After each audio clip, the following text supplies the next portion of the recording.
Okay, so this is beta lesson, and we're going to walk through the, we're going to go through the Google Slides with you.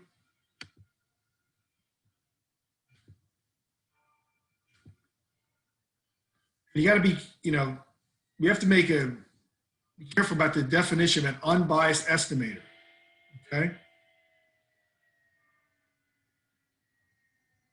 It means the mean of the sampling distribution is equal to the value of the parameter being estimated.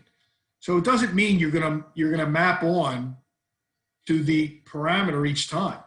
It's unlikely you're gonna map onto the parameter, but the mean of the sampling distribution is equal to the parameter. So we go back to that example where you had 100 red chips and 100 blue chips, okay? And they're saying if we took all possible samples of 20 chips from the population, all possible samples, 20 chips, calculated p hat for each sample, then the mean of those p hat values would be right on right on mu, the population mean. Okay, it doesn't mean that each p hat would be there. So we're back to this example about the heights of the four brothers. And it says, is the range an unbiased estimate of the population range? Well, here's the range, ready? The least difference between the two brothers is 72 and 71. The range is 1. The greatest one is the tallest kid versus the smallest kid, 75 take away 68.7. So here's all the ranges. You take the mean of those, you would get 3 2/3. The range of the population is 7, so the mean of the sampling distribution is not an unbiased estimator of the parameter. And you wouldn't expect it to be, but that's an example of when it is not, okay? And this is important. Using an unbiased estimator does not guarantee the value of statistic will be close to the actual parameter value. But what you can do, ready, you see this picture here where here's a distribution. Now this, we didn't go over this, but this is saying what proportion of people admit they're watching the TV show Survivor. Well, here is, ready, these are all p hats from a sample size of 100, and this is the sample size of 1,000. See, they're all centered at the same place, but there's less variability with the larger sample size.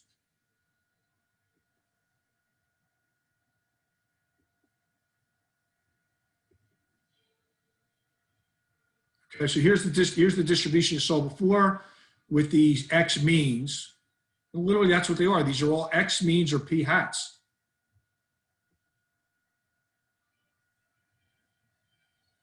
This is a little exercise about bias and variability, which I don't think is that helpful.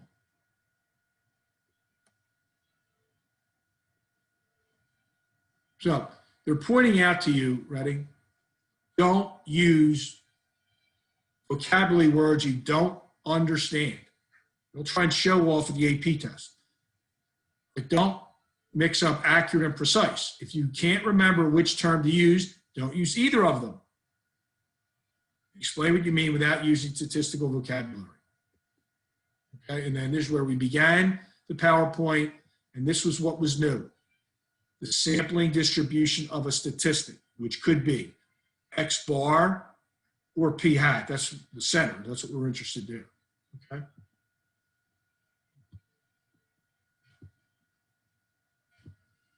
So in the textbook, we're going to take you to page 450, and it says, here's the heading. Why do we divide by n take away 1 when calculating the sample standard deviation?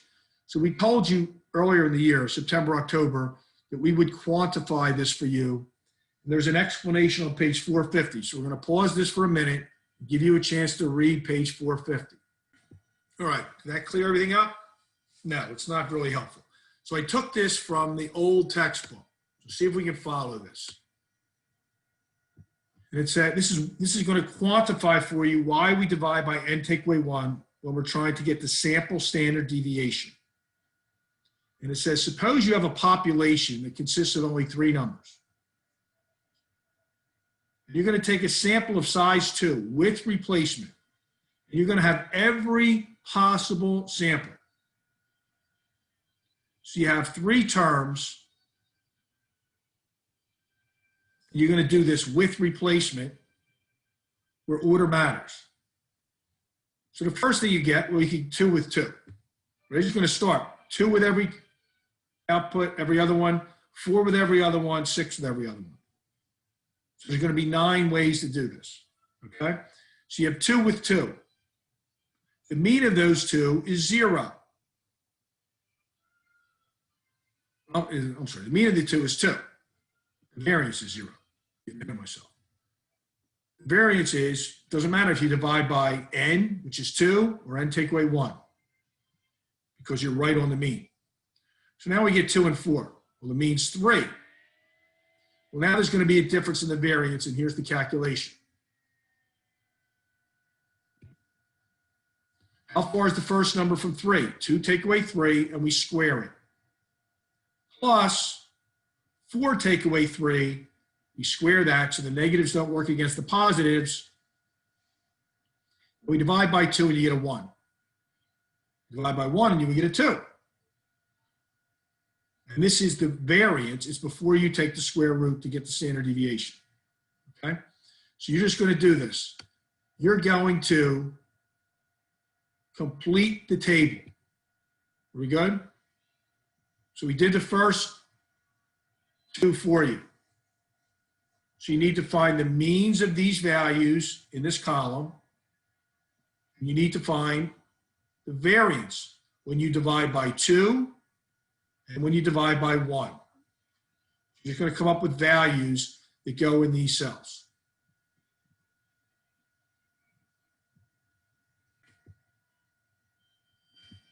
So here's the table.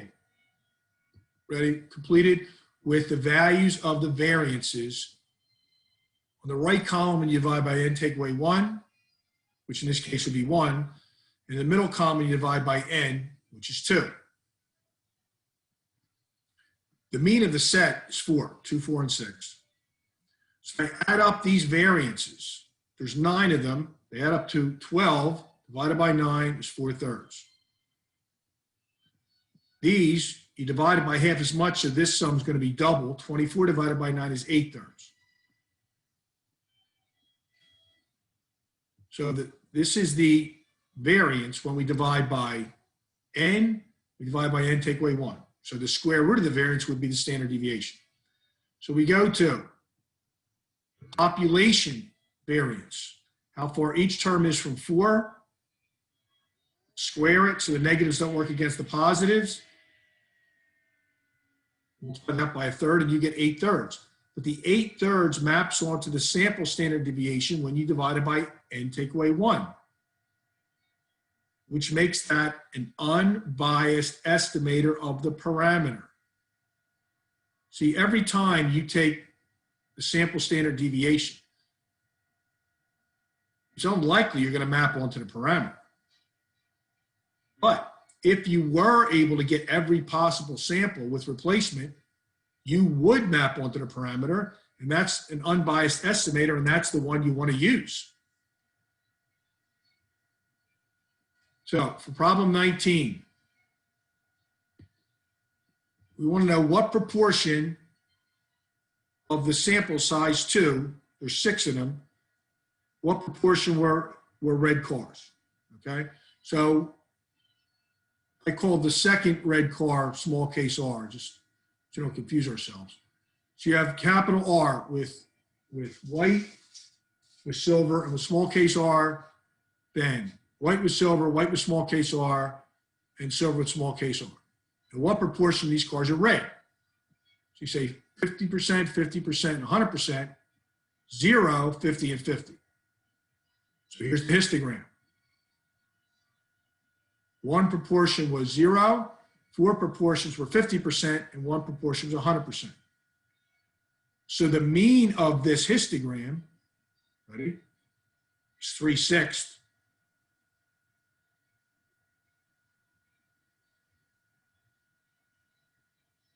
Well, the population proportion is 2/4, so therefore it's unbiased because 2 of the 4 cars are red.